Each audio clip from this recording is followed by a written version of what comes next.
Que el Eterno los bendiga. Damos gracias al Padre por dejarnos llegar a este cierre de Shabbat, cierre de este precioso tiempo de 24 horas en el cual el Padre se encuentra con su pueblo. Estamos en el estudio de la Parashá número 38, la Parashá Koraj. Amén. Ayer vimos la primera aliyá, hoy vamos a continuar hasta donde el Eterno nos permita, hasta las 6:30 de la tarde, hasta donde el tiempo nos alcance. Vamos a tratar de abarcar todo lo que podamos. Primero el Padre, pudiéramos terminarla todo, ¿ok? Vamos a leer en el libro de Números, capítulo 16, versículo 15. Segunda aliyá, libro de Bamidbar, conocido como el libro de Números, capítulo 16, verso 15, dice así: Moshe se enojó mucho y dijo a Yahweh: no acepte su ofrenda. No he tomado de ellos ni un solo asno, ni le he hecho daño a ninguno de ellos. Recordemos que ayer vimos todo lo que fue la primera aliyá, cómo Coré con 250 hombres se levantaron contra el liderazgo de Moisés y de Aarón. Amén. Ellos eran levitas. Coré era un levita del cual el Eterno lo había escogido también para servir en el Mizcán, en el tabernáculo, y que ellos no se conformaron con solamente que el Eterno los haya llamado al servicio, sino que querían una posición más, querían ser los líderes de todo el pueblo. Amén. Entonces estuvimos hablando de lo que es el celo, la envidia. Amén. Que la envidia lleva a la persona a rebelarse, a la rebeldía. Amén. La rebeldía, el pecado de rebelión es ir en contra de la voluntad del Padre y querer hacer nuestra propia voluntad. Eso es rebeldía. Posiblemente Moshe se enojó mucho porque estaban dudando de sus motivos como líder. Ellos pensaban que Moshe estaba dirigido por sus deseos carnales cuando estaba tomando la posición de líder en el pueblo, porque ellos mismos eran así. Ellos deseaban señorear y no podían entender los motivos puros de un hombre de Dios. Pensaban que él gobernaba con los mismos motivos que ellos tenían para querer gobernar. Se equivocaron grandemente. Uno que tiene esta actitud nunca puede calificar para un puesto de liderazgo dentro del reino de Dios. Amén. Cuando anhelamos un servicio al Eterno, cuando anhelamos una posición, ¿cuál es la motivación que hay dentro de nosotros? Hay gente que está dentro de un ministerio por un modus vivendi, porque lo ven de una forma de ganarse la vida y sacarle dinero a la gente. Hay personas que están en una posición porque tienen hambre y sed de poder, de gobernar sobre los demás. Amén. Pero cuando es el Señor el que hace el llamado, nuestro único anhelo y deseo es hacer la voluntad del Padre. Por eso cuando Yeshua le dijeron que comiera, dijo: no, mi comida y mi bebida es hacer la voluntad del Padre. Entonces, cuando nosotros tenemos una disposición del corazón de querer hacer la voluntad de Dios realmente, hermano, entonces vamos a pasar momentos difíciles, vamos a pasar por luchas y pruebas. Y lo vemos en el mismo Yeshua cuando él estaba en el huerto del Getsemaní clamando y decía: Señor, si es posible, pasa de mí esta copa, pero no se haga mi voluntad sino la tuya. Entonces un líder, un verdadero líder, siempre va a buscar hacer la voluntad de Dios, aunque eso nos cueste inclusive hasta la vida. Amén. Cuando Moshe fue enviado de la casa de su suegro para ir a sacar a los hijos de Israel de Egipto, tenía el derecho de recibir un subsidio de transporte. Los hijos de Israel deberían haber pagado el asno con el cual él viajaba, según lo dice Éxodo 4:20. Pero Moshe era un buen líder, no exigió esto del pueblo, aunque tenía todo el derecho para ello, sino sacrificó de sus propios bienes para servir al pueblo, como está escrito en la primera carta a los Corintios, capítulo 9, versículo 11 al 12. Vamos a leerlo. El apóstol Pablo dice: si hemos sembrado semilla en el Ruach, o sea, en lo espiritual entre ustedes, es mucho pedir que recojamos cosecha material de ustedes. Si otros están compartiendo este derecho de ser sustentados por ustedes, no tenemos nosotros mayor derecho, pero no hacemos uso de este derecho. Más bien, soportamos muchas cosas para no impedir de ninguna forma la proclamación de las buenas noticias, o sea, del evangelio.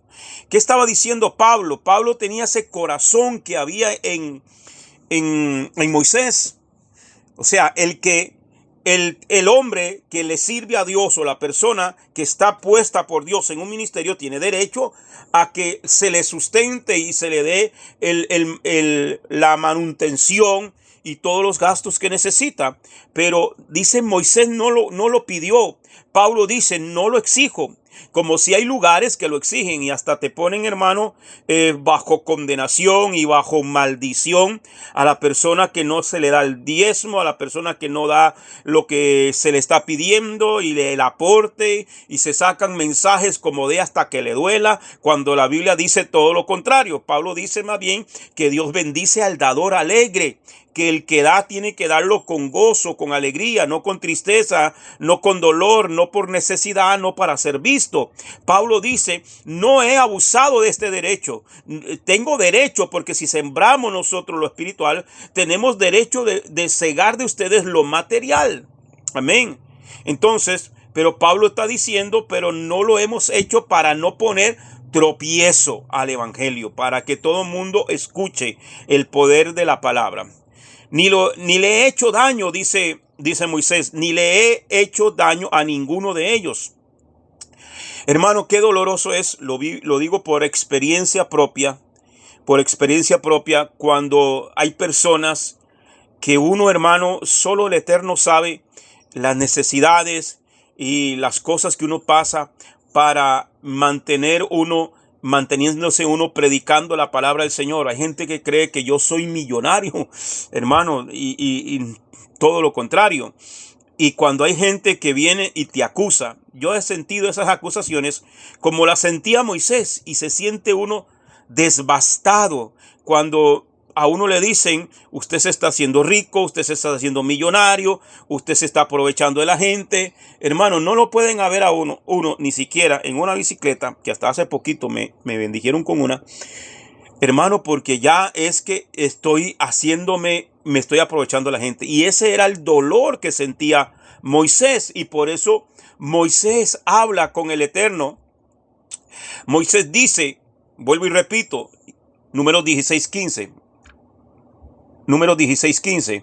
Moisés se enojó mucho de las acusaciones, se enojó mucho y dijo a Yahweh, no acepte su ofrenda. No he tomado de ellos ni un solo asno, ni le he hecho daño a ninguno de ellos. O sea, otra versión dice, no me he aprovechado de ninguno de ellos. Prefiero, como decimos aquí en Costa Rica, prefiero comer arroz y frijoles pelados antes que me vengan a echar en cara algo que no estoy haciendo. O antes de tomarle, inclusive. Moisés dice, no le acepte la ofrenda.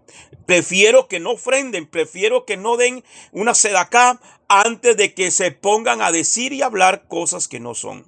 Ese era el dolor que sentía Moisés. Él dice, ni le he hecho daño a ninguno de ellos. Estas son palabras de un verdadero líder, un líder que no saca provecho personal ni hace daño a su pueblo. Es un líder perfecto.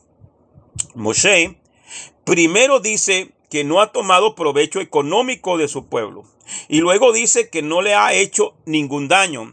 En cada momento supo qué hacer proféticamente para no hacer daño a ninguno de su pueblo.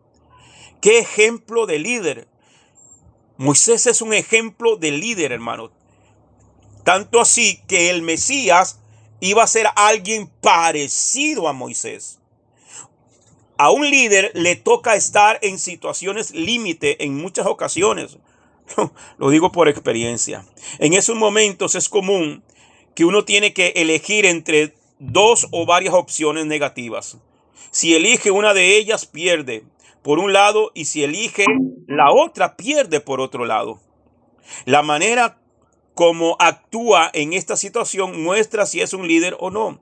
Si toma una decisión que causa pérdida para él y beneficio para el pueblo, es un buen líder. Si toma una decisión que causa pérdida para el pueblo y beneficio propio, beneficio para sí mismo, es un desastre de líder. Siempre, hermano, cuando uno ora, y yo le digo, al menos yo le digo al Señor, yo he estado en situaciones económicas, le digo, Señor, ¿qué hago? O me voy a trabajar en retrimendo de que tengo que dejar la congregación, tendría que dejar los estudios, tengo que dejar las enseñanzas. Y eso me causa, hermano, mucha tristeza, mucha carga, mucho dolor. Pero también tengo mi familia, tengo hijos, tengo una niña pequeña que está en el colegio, que tengo que darle sustento, que no puedo dárselo, que tengo los gastos de la casa, que tengo los gastos personales, que, hermano, cuando hemos pasado semanas o días, hermano, comiendo solo un puñito de arroz o agradecido con el Eterno que la matica de plátano, me echó un racimo de plátano y puedo comer aunque sea plátano, hermano, a veces ni con café porque no tenía ni el café, sino con un vaso de agua. Pero nadie lo sabe.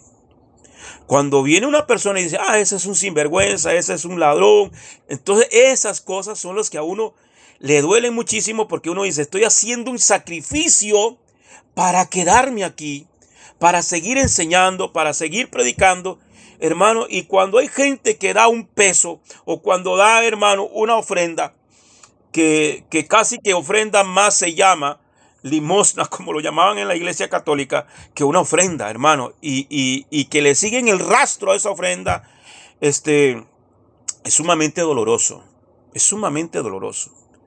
Pero uno se queda, hermano, porque yo un día conversaba con el hermano Mauricio y yo le decía, hermano, a mí me da un miedo salirme de la voluntad de Dios.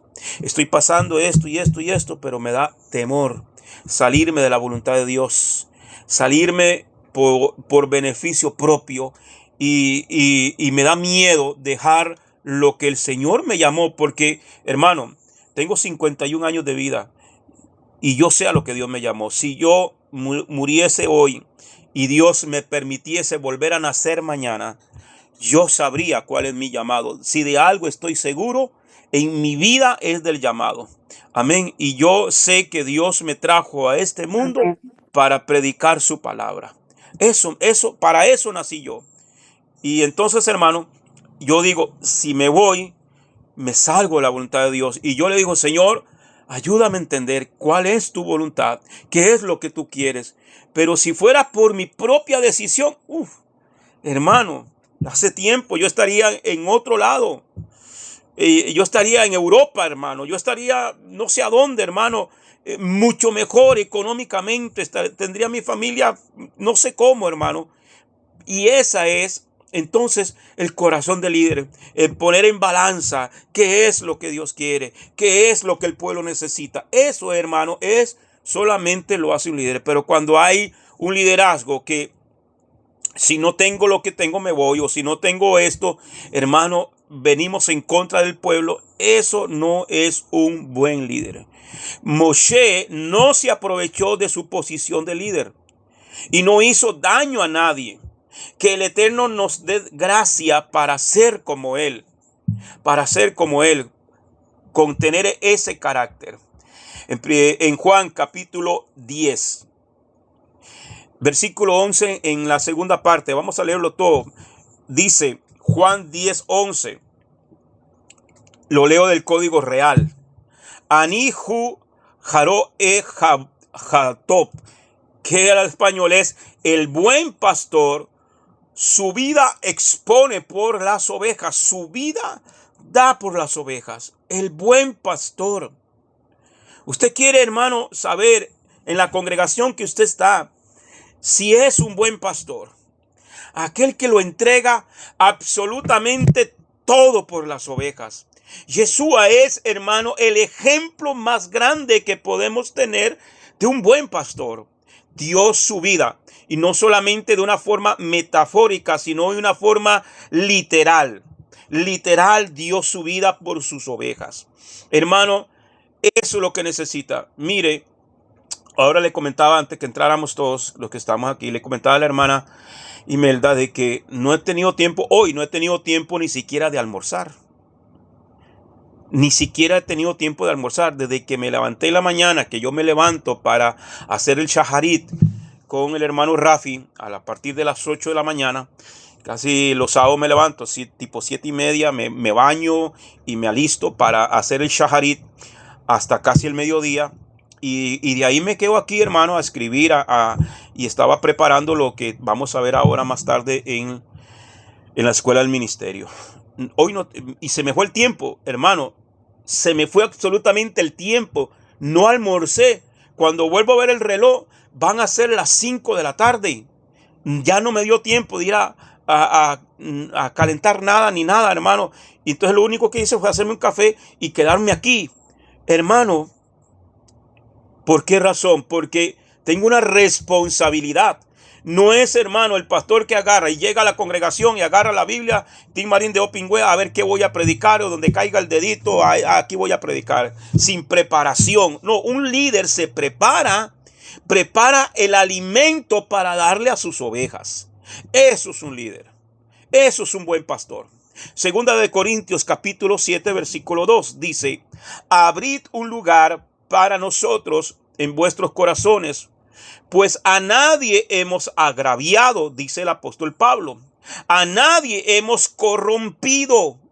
A nadie engañamos. Pablo, hermano, recibía una persecución terrible por muchos del mismo pueblo y muchos de los líderes. Y Pablo está diciendo: hágame un campito en su corazón. O sea, ámenme un poquito, porque lo que yo he hecho a ustedes, a nadie he ofendido, a nadie he maltratado, a nadie hemos engañado, a nadie hemos corrompido. Amén. A veces la palabra es fuerte, la palabra siempre va a ser fuerte, hermano. Porque si no confrontamos con la palabra, ¿cómo vamos a hacer un cambio en nuestras vidas?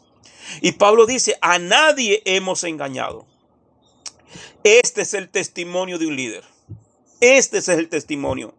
Que nadie tenga, hermano, que decir nada malo de nosotros. Y que si dicen algo malo de nosotros, es mentira. Por eso Jesús dice: bienaventurado soy cuando por mi causa os vituperen y digan toda clase de cosas de vosotros mintiendo. El problema no es que hablen mal de nosotros.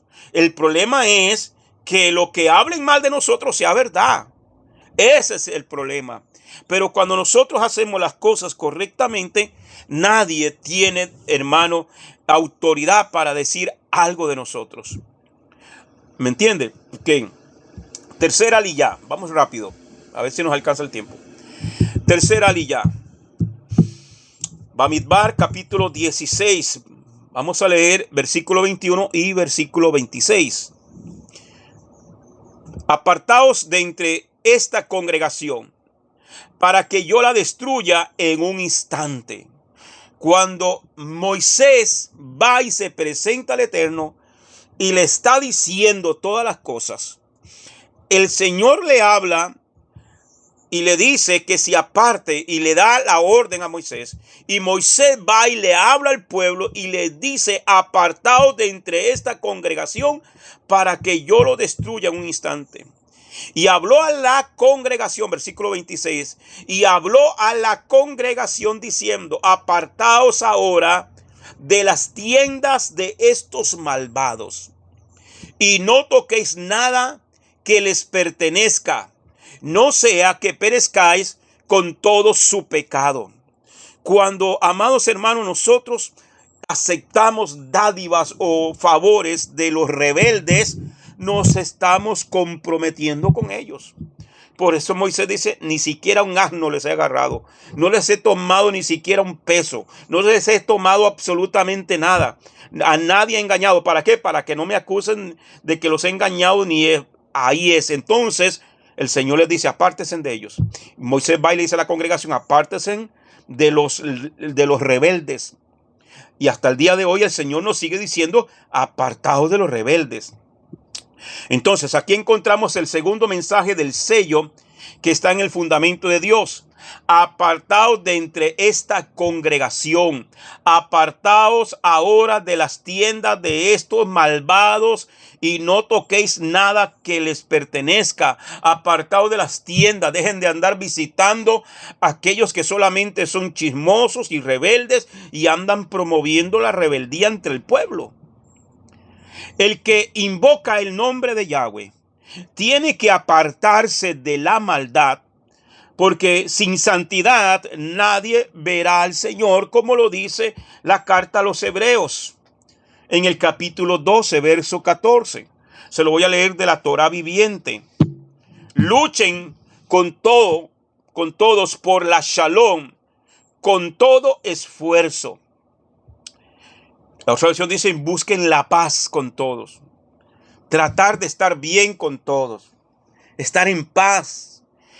Y por la kedushá, santidad, por la kedushá, la santidad, sin las cuales nadie verá a Yeshua. Nadie verá a Yeshua. Estas dos cosas son fundamentales. Vamos a recordarlo, lo que vimos ayer. Número 1, Yahweh conoce a los que son suyos. Una relación personal con Yahweh y con su Hijo Yeshua HaMashiach. Amén. Como lo dice ahí en Juan capítulo 17, versículo 3. Y la segunda es todo el que invoca el nombre de Yahweh, el que invoca el nombre de Yuhei Bajei, se aparta de la iniquidad. Una vida en santidad, en obediencia a los mandamientos de la Torá. Eso es. Y si hay alguien que no se ajusta a lo que el Eterno pide, hermano, la Biblia dice: ni siquiera le digan bienvenido. El que no edifica sobre este fundamento caerá en las crisis profundas de la vida. Y luego viene, hermano, el juicio hacia los rebeldes. El juicio hacia los rebeldes. La tierra abrió su boca y los tragó vivos. Y abrió la tierra su boca y se los tragó vivos a los rebeldes. Amén. Vamos a verlo. Números 16:30. Números 16:30 dice: pero si Yahweh hace algo enteramente nuevo y la tierra abre su boca y los traga con todo lo que les pertenece y descienden vivos al Seol, entonces sabréis que estos hombres han menospreciado a Yahweh. Moisés está diciendo: si estos rebeldes mueren en la manera que mueren todos los seres humanos, Dios no está conmigo. Es lo que dice el versículo 29. Dios no está conmigo. Pero si ahora Dios hace algo nuevo que nunca se ha visto y se abre la tierra, o sea que esta idea la propuso Moisés. No leemos en ninguna parte que el Señor haya dicho: yo me los voy a tragar, voy a abrir la tierra y se los va a tragar. No, como que esto lo propuso Moisés para una evidencia de que él era el hombre que Dios había puesto como líder. Amén. Las palabras hebreas que han sido traducidas como hace algo enteramente nuevo son dos. Los encontramos en el diccionario Strong con el H1278 y dice vería o vería. Amén. Nueva, la palabra nueva, vería. Y el Strong H1254, bará, que significa creación y crear. La palabra bará es la misma que aparece en Génesis 1, donde habla de la creación. Habla bará Elohim y creó Dios, bará. Ahí usa la palabra bará, ¿ok?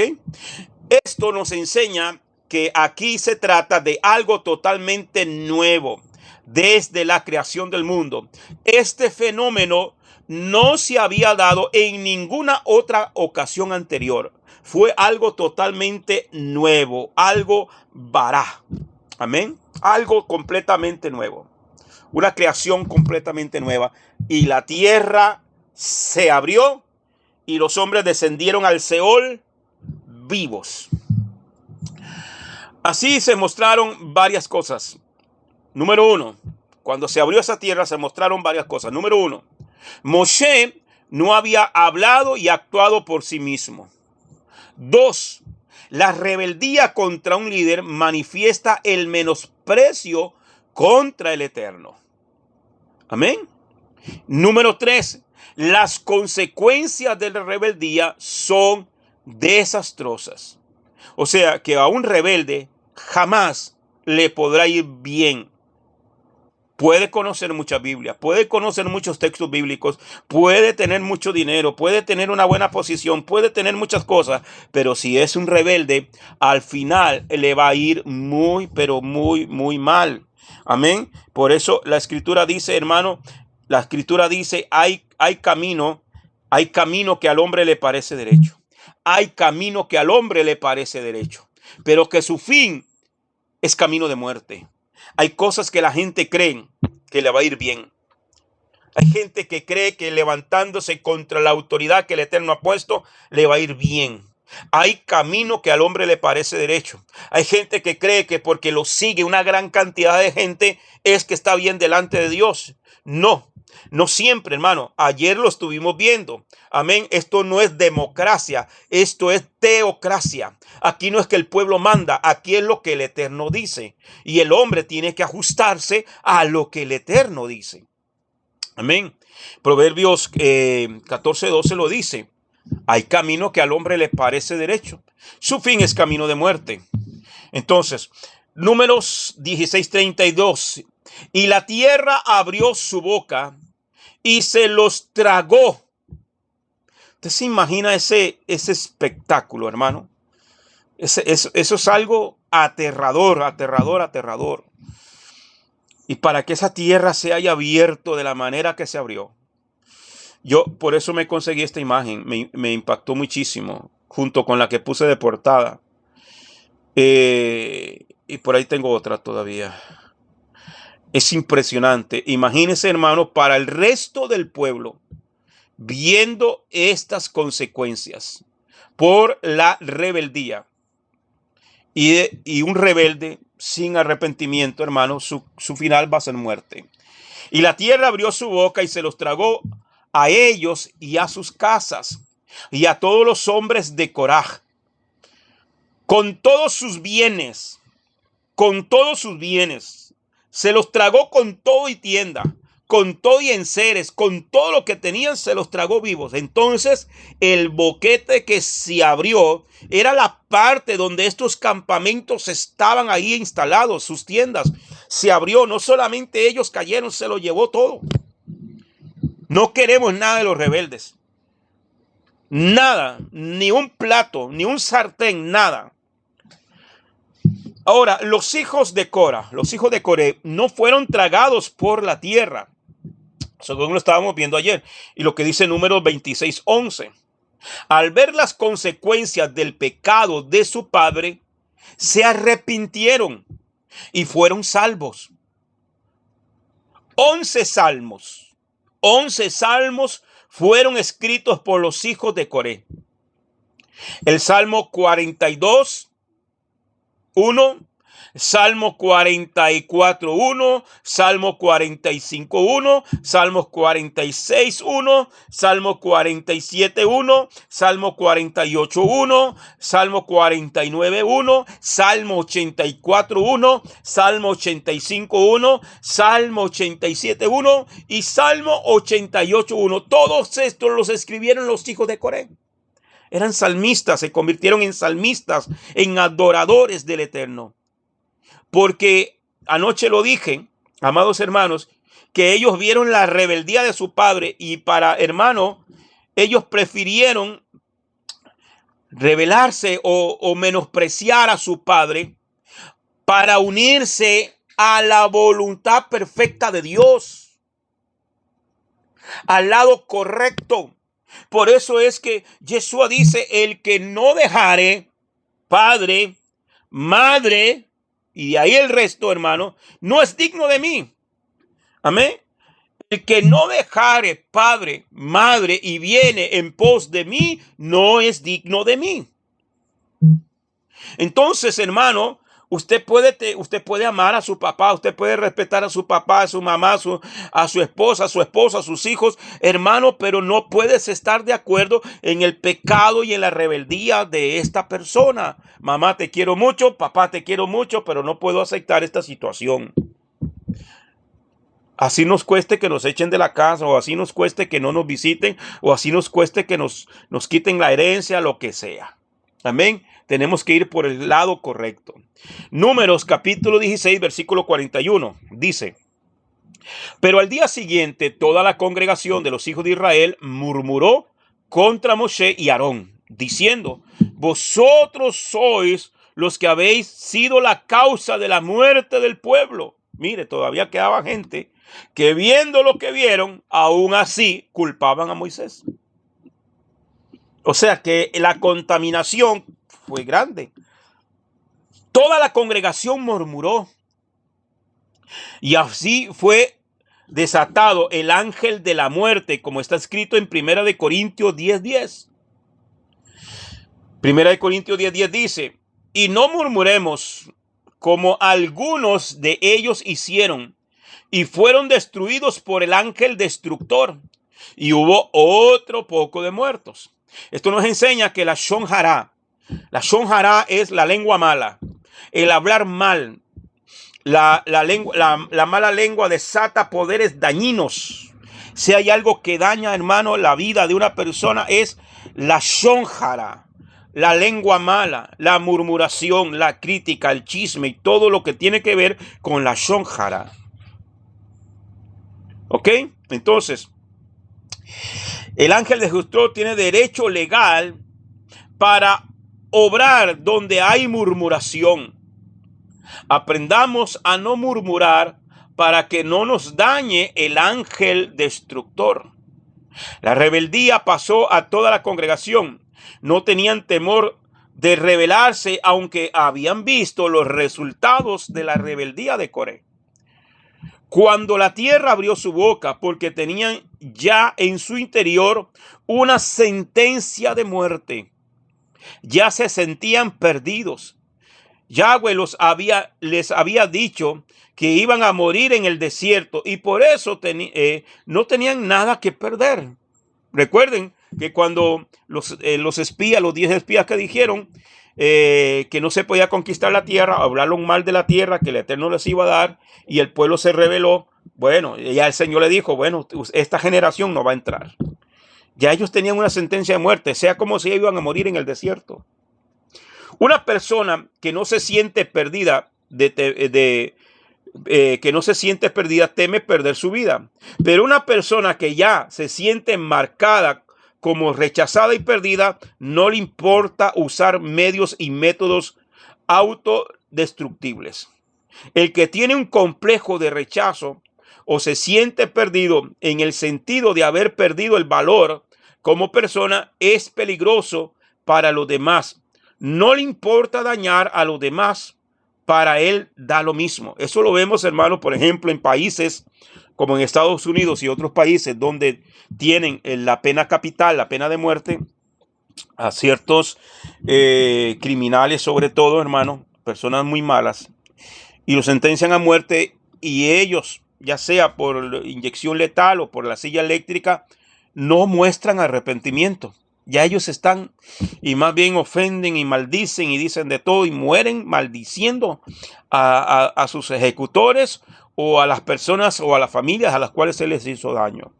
No muestran arrepentimiento. El rebelde, cuando ya Dios ha dado una sentencia, le da igual. Ya no le importa más nada, y no le importa. Ellos lo que les interesa es, entre más gente dañe, no me importa, porque ya de por sí estoy perdido. No muestran arrepentimiento.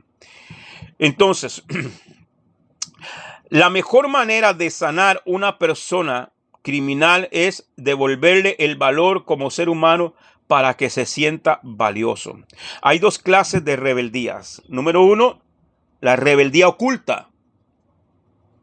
Y número 2, la rebeldía abierta. En Mateo capítulo 21, Versículo 28 al 31 lo vemos allí. Vamos a verlo. Mateo 21, 28. La rebeldía oculta y la rebeldía abierta. Dice, pero ¿qué les parece esto? Había cierto hombre que tenía 2 hijos. Se acercó al primero y le dijo, hijo mío, me voy a trabajar en mi viña. Él contestó, no voy a ir. Pero después cambió de parecer y fue. Luego se dirigió al otro y le dijo lo mismo. Y él respondió diciendo, sí, señor, yo voy, pero no fue. ¿Cuál de estos 2 hizo la voluntad de su padre? Pregunta Yeshua. Ellos le respondieron, los fariseos, los judíos que estaban ahí, el primero.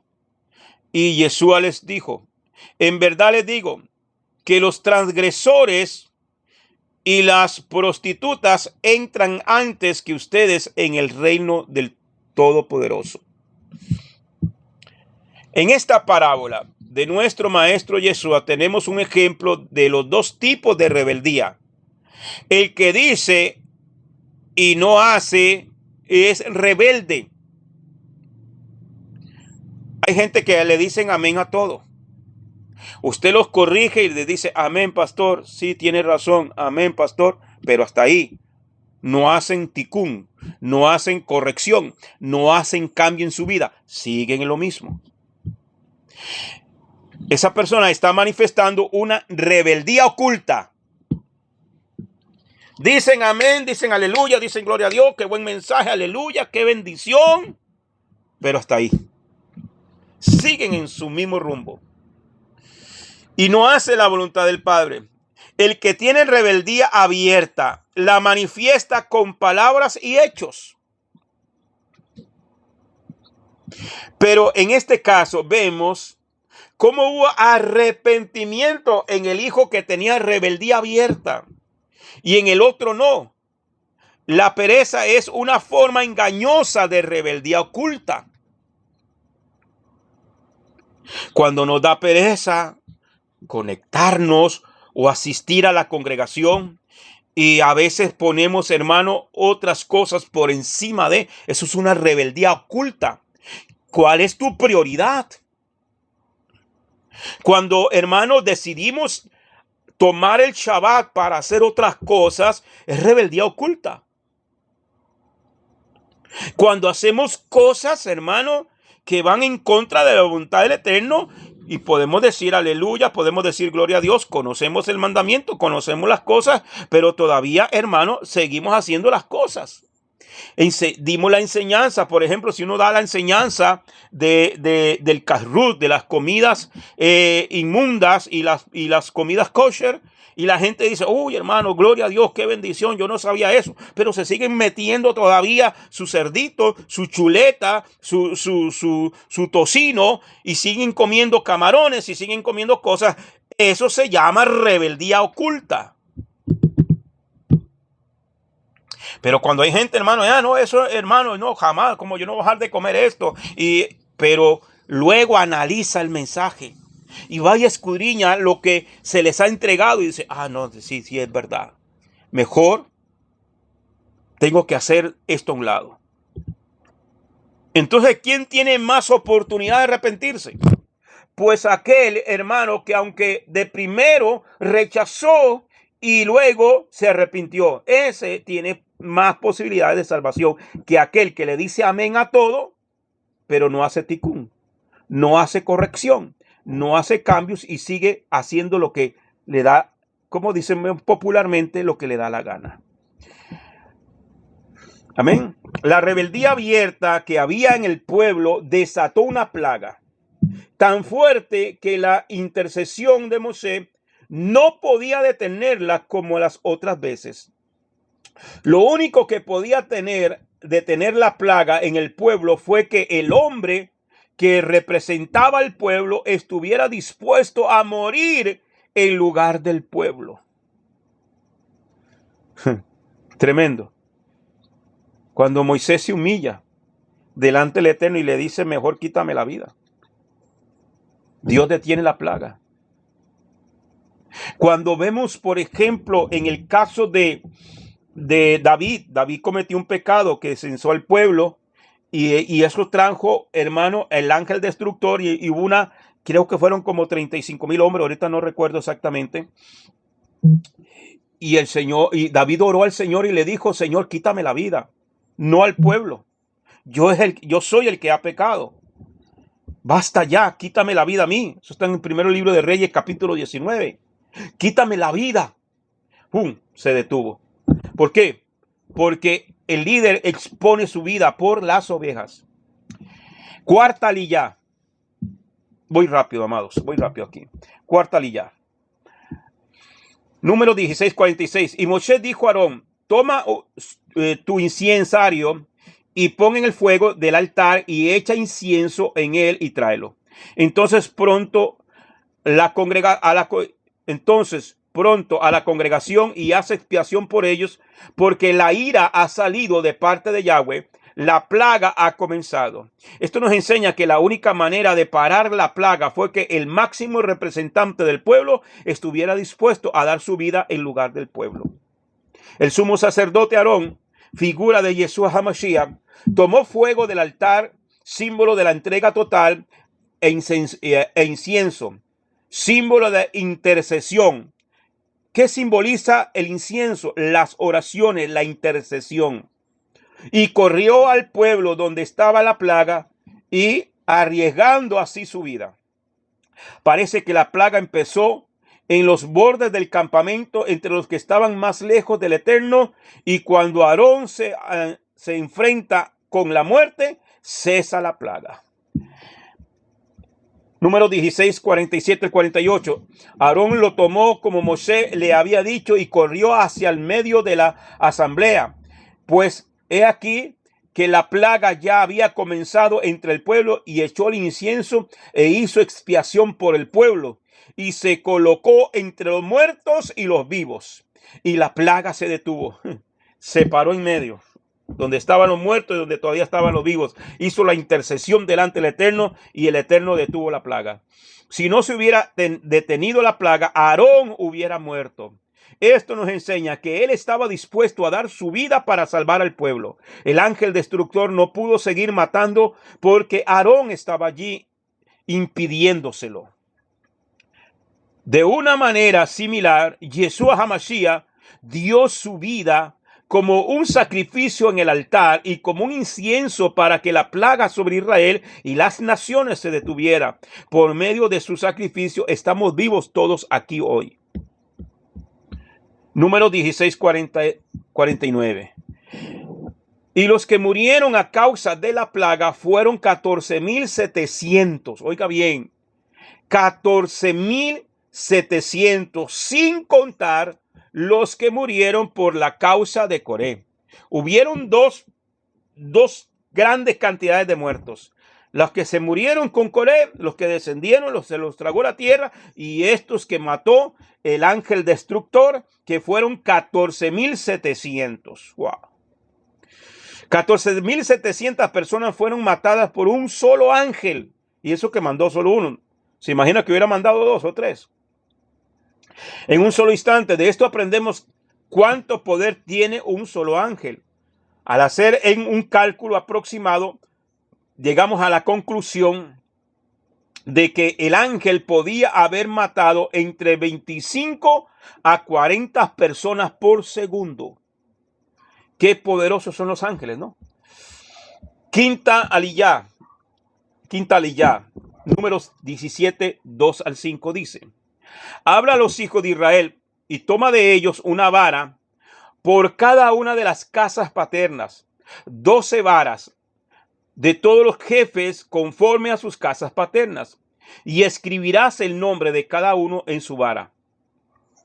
Y escribirás el nombre de Aarón en la vara de Leví, porque hay una vara para cada jefe de sus casas paternas. Y las pondrá en la tienda de reunión delante del testimonio donde me encuentro contigo.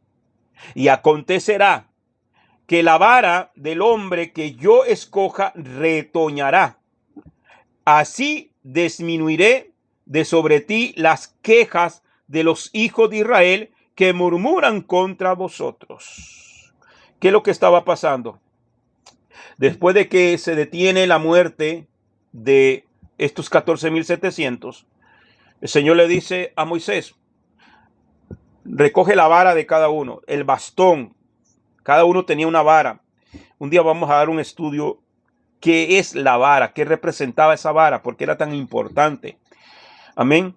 Un día vamos a tratar de dar un estudio sobre eso. Y que era una vara, hermano, se escogía una vara y esa le duraba hasta el día de su muerte. No era que estaban cambiando a cada rato. Luego damos una enseñanza sobre eso. Y escoge de los jefes de las 12 tribus. Vas a escoger, le vas a poner el nombre de cada uno de esos líderes en su propia vara. La vara de Aarón le vas a poner a Aarón. La vas a meter allá donde está la presencia del Eterno, donde está el arca. Vas a dejarla ahí. La vara que florezca, o sea, era un palo seco. Un palo que hacía años lo habían cortado. Casi hermanos desde su juventud. No es que la escogían cuando ya estaban viejitos, que no podían caminar. No, eso se escogía desde su juventud. Porque iban marcando historia. Esas varas estaban marcadas. Iban haciéndole letras y cosas ahí. ¿Ok? El paleo hebreo sobre todo. ¿Ok? Entonces, marcaba parte de la historia de su vida. Es como un libro. Es una vara de esas, eran como un libro. ¿Ok? Entonces, ya era un palo seco. Cortado desde hacía mucho tiempo. Entonces, y la vara que florezca, la vara que retoñe, ese es el hombre que yo escogí para que sea el sumo sacerdote. Amén. Y la vara de Aarón, esa fue la que reverdeció. Volvió a la vida. Como lo vemos en la imagen. Entonces, Yahweh tomó la decisión de mostrar mediante una obra sobrenatural quién fue escogido para estar delante de su presencia, para así disminuir las quejas de los hijos de Israel contra el liderazgo. Con esta obra, Yahweh manifestó que Aarón no había sido instalado en el puesto de sumo sacerdote por Moisés, sino por su mandato. Un palo muerto usado como vara recibió nueva vida para mostrar la autoridad del liderazgo. Lo que verdaderamente manifiesta si un líder espiritual ha sido puesto y es respaldado por Yahweh es si el poder de su resurrección opera mediante su ministerio. De la misma manera, la resurrección es la evidencia de que Yeshua HaMashiach ha sido puesto por el Eterno como el sumo sacerdote celestial y juez sobre vivos y muertos, como está escrito en Hechos capítulo 2, versículo 36. Dice, código real: sepa pues toda la casa de Israel, sin la menor sombra de duda, que este Yeshua a quien vosotros colgasteis del madero, Dios lo hizo Adón y Mashiach. Adón, amo, dueño, y Mashiach. En Hechos 17:31 dice: por cuanto ha establecido un día el cual juzgará a la humanidad con justicia, por medio de un hombre a quien designó para esto, ofrecido solemnemente declaración a todos al resucitarlo de entre los muertos. Cuando esta resurrección haya sido manifestada a todo el pueblo de Israel, cesarán las quejas contra Yeshua. Eso será en su segunda venida. Sexta aliyá, Números 18:1. Entonces Yahweh dijo a Aarón: tú y tus hijos y tu casa paterna contigo. Ya después que la vara floreció, le habla a Aarón delante del pueblo. Entonces Yahweh dijo a Aarón: tú y tus hijos y tu casa paterna contigo llevaréis la culpa en relación con el santuario. Tú y tus hijos contigo llevaréis la culpa en relación con vuestro sacerdocio. En el capítulo 18, el sacerdocio es reafirmado como una respuesta al temor del pueblo cuando dijo: todos moriremos al acercarnos al santuario, como lo dice en Números 17, 12 al 13. Solo los sacerdotes y los levitas podrán ejercer el ministerio en el santuario. El pueblo podía entrar en el atrio, pero no acercarse al altar ni entrar en el lugar santo. Los sacerdotes tienen que llevar la culpa de los pecados de los hijos de Israel en cuanto al santuario. El sacerdocio es responsable del pueblo, tanto para enseñar, para que el pueblo no peque. Esa es una responsabilidad.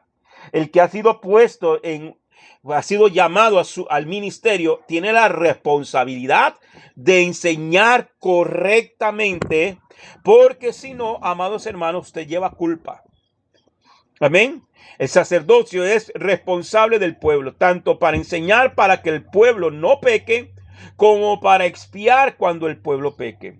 Según Rashi, se está refiriendo a la responsabilidad de que cae sobre los sacerdotes de advertir cualquier pecado, luego de que pudiera llegar a tocar los objetos sagrados. Hay que enseñar la Torá correctamente. Amén. Si el pueblo peca porque yo no lo enseñé correctamente, el pecado, aquel muere por su pecado, dice, y su sangre demandaré de tu mano. Entonces, por eso dice Oseas 4:6, mi pueblo perece por falta de conocimiento. Hermano, aquel que desea realmente ser un pastor, un siervo de Dios, un llamado de Dios, que tiene que saber la escritura. No puede sacar predicaciones a lo loco. Voy rápido, hermano, a ver si me alcanza para terminar esto. Ok. Todo lo mejor es entregado al sacerdote. Primero, número 18:12. Todo lo mejor del aceite nuevo y todo lo mejor del mosto y del cereal, las primicias que presenten a Hashem, te las daré a ti. Está hablando a los sacerdotes. Amén. Todo lo mejor es entregado al sacerdote como representante del Eterno para dar ofrendas. Hay que dar de lo mejor. Una ofrenda agradable tiene que costar. La palabra hebrea que ha sido traducida como primicias es reshit. ¿Cómo se dice primicias en hebreo? Reshit. Amén. Es la misma palabra que aparece en Génesis 1:1 como la primicia como primera palabra de la Torá. Bereshit, Reshit, en el principio. Reshit, Bereshit, en el principio. ¿Ok? Según Strong, lo encontramos en el Strong H7225.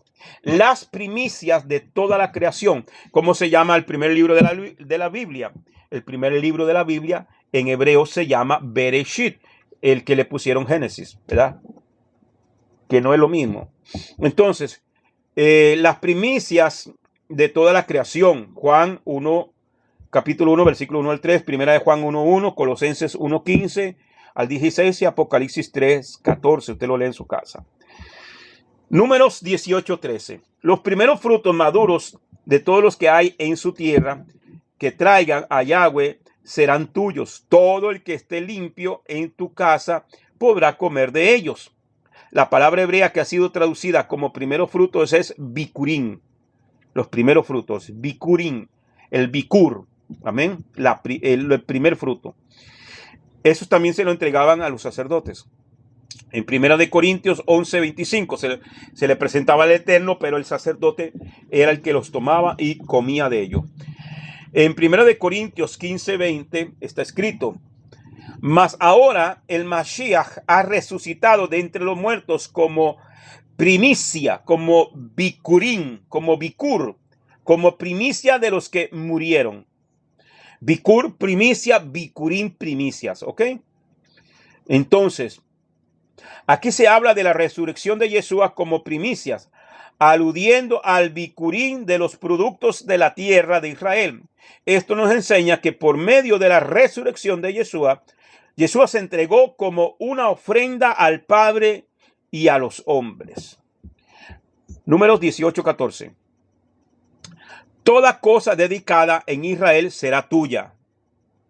Esto está hablando a los sacerdotes, ¿ok? En el Talmud, en el Tratado Julín, capítulo 136b, se mencionan 24 donaciones que los israelitas separaban para los sacerdotes. 10 de ellas son comidas por los sacerdotes en el atrio del templo, 4 son comidas en toda la ciudad de Jerusalén y 10 son comidas en cualquier ciudad de la tierra de Israel. Sacrificios consumidos en el área del templo. Entonces, hermanos, dependiendo, hay ofrendas más sagradas que otras, ¿ok? Entonces, sacrificios consumidos en el área del templo, en los atrios. Parte de un animal terrestre, sacrificio por el pecado. 2, parte de un animal, de un ave sacrificada por el pecado. 3, la ofrenda por la culpa. La ofrenda por la culpa pendiente. Parte de los sacrificios de paz de las asambleas en Shavuot, de las ofrendas que se traen para Shavuot. 6, el remanente del log de aceite usado para purificar a un leproso. 7, los 2 panes ofrendados en Shavuot, se comían ahí en los atrios. 8, el pan de la proposición. 9, el remanente de las ofrendas de harina. 10, el remanente de la ofrenda del Homer. Sacrificios consumidos en la ciudad de Jerusalén. Solo ahí se podían consumir, ¿ok? El resto del animal primogénito macho doméstico kasher que fue sacrificado sobre el altar. Amén. El primogénito, la primicia que se daba de una manada. Ok, esta es la primicia, este es el primero. Se lo entrego al Eterno. Ok, el sacerdote podía comerlo en cualquier parte en Jerusalén. 12, las primicias, las primeras frutas, el bicurín. 13, parte de la ofrenda de acción de gracias y el carnero del nazareo. 14, las pieles de los sacrificios eran utilizadas, se podían utilizar. 15, la porción separada de la cosecha, lo que se llama terumá. 16, el diezmo del levita entregado al sacerdote del diezmo que había recibido. El diezmo del levita, lo que se llama el diezmo del diezmo, ¿ok? 17, la torta separada de la masa, se llama jalá. 18, la primera lana del esquilo, cuando rapan la ovejita, le quitan la lana, ¿ok? 19, el hombreo o quijada y estómago de todo animal que es faenado, aunque no es un sacrificio. El dinero para la redención de un primogénito, el pidión Javén. Esto le corresponde solamente a los sacerdotes. 21, la redención por el primogénito de un burro. Amén. La redención. Se daba un sacrificio o se pagaba ese sacrificio para redimir al burro, porque el burro no se puede sacrificar por cuanto es un animal inmundo. No kosher. Un campo consagrado que no ha sido redimido dentro de su tiempo designado. 23, un campo dedicado como harén, propiedad de los sacerdotes. Y 24, propiedad robada de un converso o regresada por el ladrón después de que el converso hubo fallecido, no dejando herederos. ¿Ok? Vamos a ir, hermano, a la última aliyá porque quiero abarcar un poquito acá. ¿Ok? Séptima aliyá. Números 18, 21. Y aquí yo he dado a los hijos de Leví todos los diezmos en Israel por heredad. Oiga bien. He aquí, yo he dado a los hijos de Leví, o sea, a los levitas, en Israel por heredad. Le he dado los diezmos, todos los diezmos. ¿A quién le pertenecen los diezmos? ¿Al pastor? ¿Al apóstol? ¿Al profeta? ¿Al evangelista? ¿A quién le pertenecen los diezmos? Los diezmos le pertenecen a los levitas. Nada más. Nacidos de la tribu de Leví. ¿Ok? Entonces, dice, vuelvo y repito, 18:21. He aquí, Yo he dado a los hijos de Leví todos los diezmos en Israel por heredad, a cambio de su ministerio en el cual sirven. El ministerio de la tienda de reunión en el Mizcán o en el Beit Hamidash, en la casa de su presencia, en el templo. ¿Ok? El diezmo en hebreo, la palabra diezmo en hebreo es ma'aser. Ma'aser.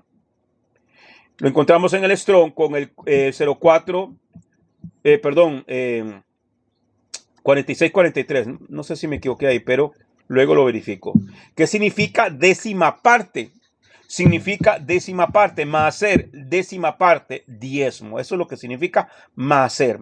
Es la parte de los productos agrícolas de la tierra de Israel que hay que separar una vez al año y entregar así a sus respectivos destinatarios. ¿Quiénes eran los respectivos destinatarios del diezmo? Los levitas. Hay tres tipos de diezmo. Hay tres tipos de diezmos. La gente cree que es solo un diezmo. No, hay tres tipos de diezmo.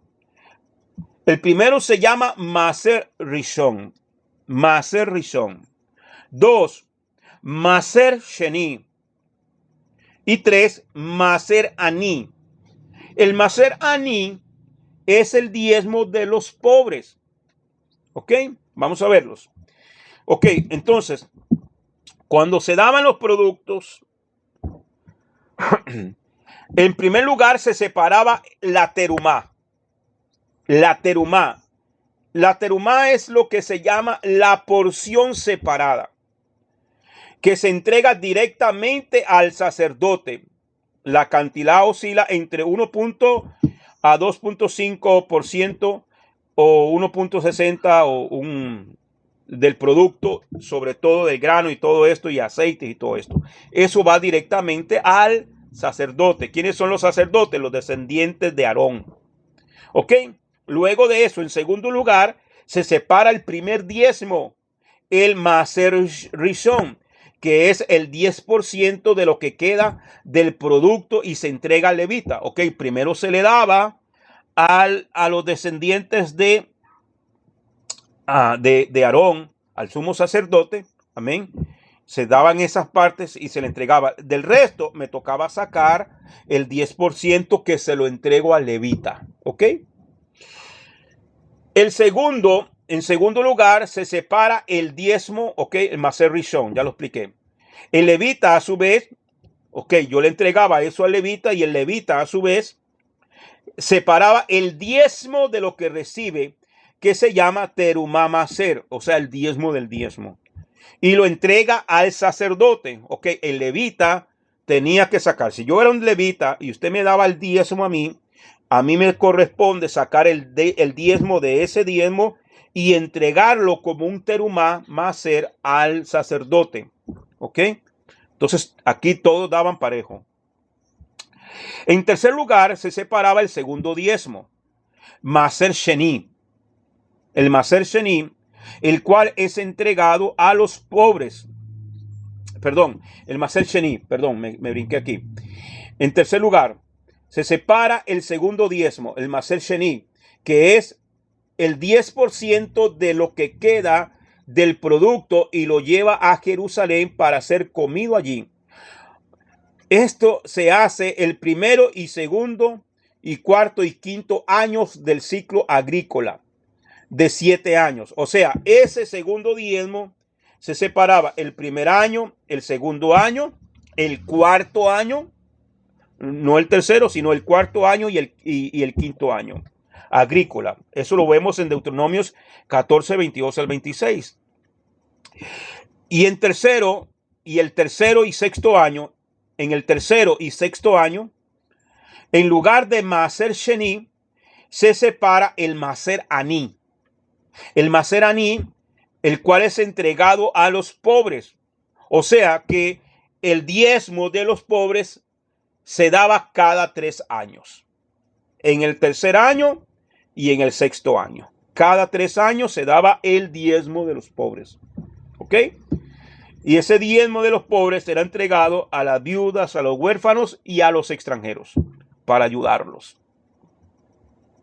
Ahora, recordemos que esto es un mandato nacional. O sea, Israel, todo Israel lo daba. Entonces imagínense que era una cantidad grande la que se recogía y se repartía entre los pobres. Ok. En el 7º año no se separan los diezmos de la agricultura. La Torá con Rashi nos lo explica ahí en la página 52 de eso, ¿ok? Entonces, esos son los tipos de diezmos que hay. Los obreros que tenían sus ganancias en trabajos que no tenían que ver con la agricultura, por ejemplo, pescadores, mercaderes, comerciantes de telas y todo esto, diezmaban también en el 7º año. Amén. Ellos diezmaban también. Ok. Básicamente, amados hermanos, esto es lo que hay. No puedo terminarlo todo porque se nos va a ir el tiempo y necesitamos entrar a lo que tenemos en formación ministerial. Amén. En esta parashá Coré, están los mandamientos del 388 al 396 de los 613 misbot. Amén. Bien, amados, quiero dar un minutito si alguien tiene alguna consulta, alguna pregunta. Les recomiendo que se lea el documento, hermano. Ahí está, ahí compartimos en el grupo o en los grupos para que usted pueda descargar el PDF. Y hermano, estudiarlo bien. Ahora, no sé si me van a hacer la pregunta, pero el diezmo se da hoy. Ok, la palabra diezmo, la palabra maser, es, hermano, ahí lo vimos, es para los que sirven en el Mishkan o en el templo en Jerusalén. Hoy no hay templo en Jerusalén. Hoy no está el sacerdocio levítico en función. Ok, ¿qué se da? ¿Qué se pide? Yo no puedo pedirle a usted que me dé su diezmo. Ahora, así con esas palabras, porque es un vocabulario del templo. No puedo exigirle a usted que usted dé su diezmo. ¿Qué se pide entonces? Una sedaká. Una sedaká. ¿Qué es una sedaká? Lo que se tradujo como ofrenda. Sedaká viene de justicia. Viene de justicia. ¿Ok? Entonces, eso es lo que se da. Usted dice, hermano, yo puedo sacar la 10ª parte de lo que yo gano y darlo como una ofrenda. Sí. Se lo puedo aceptar como una ofrenda. No se lo puedo aceptar como diezmo, porque es vocabulario del templo. Eso no me corresponde a mí. No te puedo pedir el diezmo. Pero si usted me dice, hermano, es que yo quiero ofrendar para que usted siga enseñando, para que se siga predicando, para el avance de la obra, entonces, ok, usted pueda darlo como una ofrenda, como una sedaká. Sedaká, una ofrenda en justicia, lo que significa una sedaká, como ofrenda en justicia.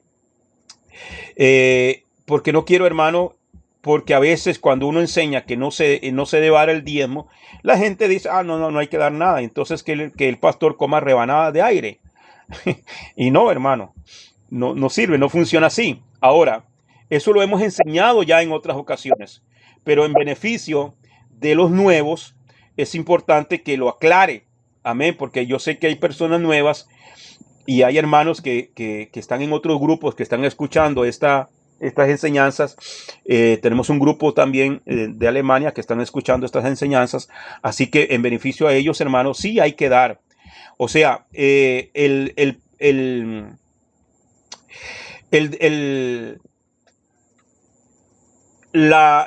sentido de dar no se ha perdido.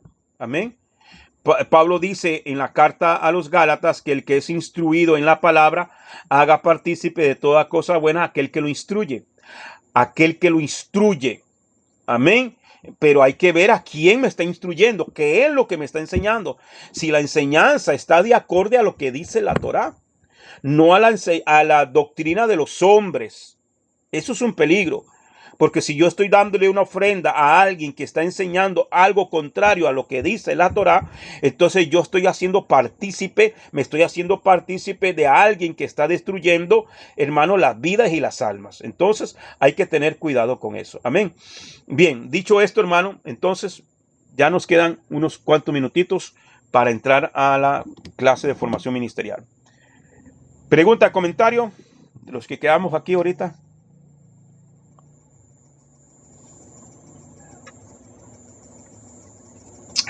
¿Todo bien? ¿Entendieron todo o no entendieron nada? A ver, alguien que me diga algo. Amén. Bien, amados. Entonces vamos a cerrar acá para que nos vayamos al grupo de formación ministerial, los que están allá, para la clase. Amén, amén, mi pastor. Muchas gracias. Amén, a la orden. Vamos a orar. Padre, te damos gracias, eterno Rey de los cielos, Baruch atah Adonai, Eloheinu melech haolam. Bendito eres tú, Padre, Rey del universo. Gracias porque tú nos has enseñado esta hermosa Torá, esta hermosa palabra. Gracias por las instrucciones, eterno Rey. Permite que esta palabra no vuelva vacía, sino que produzca en nosotros fruto en abundancia. Te doy gracias, te doy honra y gloria por este tiempo de Shabbat. Gracias por habernos permitido estar aquí. Gracias, Padre amado, y permítenos que el próximo Shabbat estemos también presentes con gozo, con alegría, Padre amado. En el nombre y por los méritos de Yeshua HaMashiach. Amén y amén. Shalom, familia. Shabbat tov. Feliz semana.